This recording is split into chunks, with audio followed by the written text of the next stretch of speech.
Thanks again for joining me. In the first part of this video, I showed you how I wash my bike and clean it. I'm not gonna lie, the battery died on my phone and I did wax the bike. I don't think I've ever waxed a bike before, but I just use a ceramic coating on it, the same that I use on my car. But as you can tell, it looks really good. I did want to go over sort of a 1 month review of the things that I like, things that I don't like about this bike, my overall thoughts. I've had enough time to ride it. I just got done a pretty gnarly gravel ride today, which consisted of nice smooth tarmac, some slopey climbs and descents, as well as some more technical ascents and descents, and some pretty steep grades on some of the climbs. As well as some real twisty, muddy downhill. And so I really got to use this bike in a variety of different conditions. And I also did another ride a while back where I actually did a mountain biking drill. And I just want to say overall, I'm very impressed with how capable this bike is and how capable gravel bikes are in general. The way that they feel on the trail, their steering input, the traction, the gearing, the just ability to handle a variety of terrain and do so with confidence is really awesome. So starting with the likes, I would say the first like is I think it's a good looking bike. Compared to my previous bike, the Trek 920, which I'm going to reference later in this video. Overall, this is a very, very sleek looking bike. I imagine with some skinnier tires on here, it's going to look like a pretty awesome race machine on the road too. So I look forward to that. Obviously, you sort of lose that aggressive feel when you put on these fenders, but overall, I think it looks like a really awesome gravel bike. As I mentioned before, this bike is very responsive. I don't know if part of that is because I did put on a shorter stem compared to I think it's a 90 mil that comes with it, and this is a 60 mil stem. So that also helps with steering input and snappiness and responsiveness. But you feel really planted, and not planted in the sense that the bike is heavy or that it has big tires, but planted in the sense that there really is a direct connection between you and the ground. There's no lag, there's no sponginess. The input is very, very direct. So you get a lot of feedback from the ground, and what you put into the bike goes directly to the target. Not sure why I put this under likes. Standard tire clearance. So most gravel bikes can handle 40 to 45C tires. I would recommend that if you're looking for a gravel bike, you find one that can handle at least 45C tires. One of the awesome things that I love about this bike is that these 37C Riddlers actually measure between 39 and 40C. Because of the internal width of the rims is 23 mil, it actually makes these tires wider than the manufacturer's rating. So with a nearly 40 mil tire on here, to have ample clearance for gravel riding. I didn't have any issues with rocks, mud, debris, sticks, or anything else getting stuck between the tire and the fenders. So it does give you plenty of clearance with these. What are these? These are the Bontrager fenders, the 46 mil Bontrager fenders. So it gives you a lot of clearance with the mud guards. One of the things I love about the Cannondale Topstone in general is that it comes in a variety of different models. Same frame and fork, same materials, same geometry, same design throughout all the models, and I hope that Cannondale continues to do that.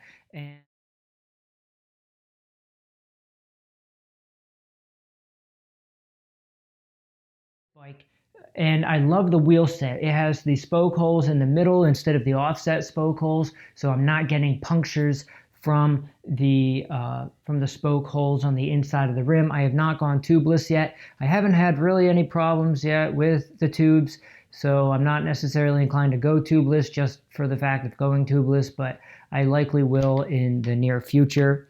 But I really do like the wheel set. I like that it gives you not a 19 mil internal rim, which unfortunately, when you do look at the lower end Cannondales or other gravel bikes, the wheel sets, they save money by making the internal width skinnier. However, that's good if you want to run a 28C tire. I'm not sure with these 23 mil internal rims that I can run a road tire on here. The road tire might be too small, and I've seen conflicting data online. So if you guys have any tips, post them in the comments section down below, because I'm curious if I can safely run a 20 mil tire on these 23 mil rims. The gearing, I think this GRX gearing is fantastic. Some people were complaining that you run out of gears too quickly. Look, if you're into mountain biking and you're used to having a 42 or a 50 cog in the rear, no, you're not getting that. You're not getting a tiny chainring in the front and a huge pizza disc in the back. But what you do get is a 30 tooth small chainring and a 34. I mean, that's awesome. 30, 34, that's great compared to the Trek 920, which had a 28 small chainring and a 36 large cog in the rear, but you're pushing up a wider diameter wheel. So this is similar gearing as the Trek 920, not quite as low, but very similar. And I found this to be adequate. I went up a steep climb, which you'll see next week when I get the GoPro mounted. I'm going to do the whole route again with the dog. So you'll see the climb that I'm talking about. And this did great. I mean, I was knackered at the top, but this gearing is really good. You could always go with a smaller chainring here. The cassette, I've heard mixed things about the GRX. This is the 810, I believe. So it maxes out at a 34 cog in the rear. However, I have heard some stories of people going up to 40 without any issues. But GRX does sell the 812, which can handle either a 40 or a 42. I think it's the 42 in the rear. So you could always upgrade the GRX if you wanted to really get some low gears going on. I like the flared bars. The flared bars do give you a little bit more stability and confidence off-road. And one of the awesome things I like about the GRX is how tightly it sits against the frame. So it really tucks in there so that you don't have, you don't risk damaging it on the trails.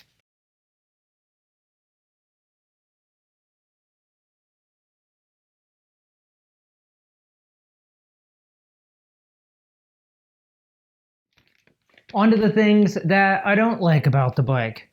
I think the seat's uncomfortable.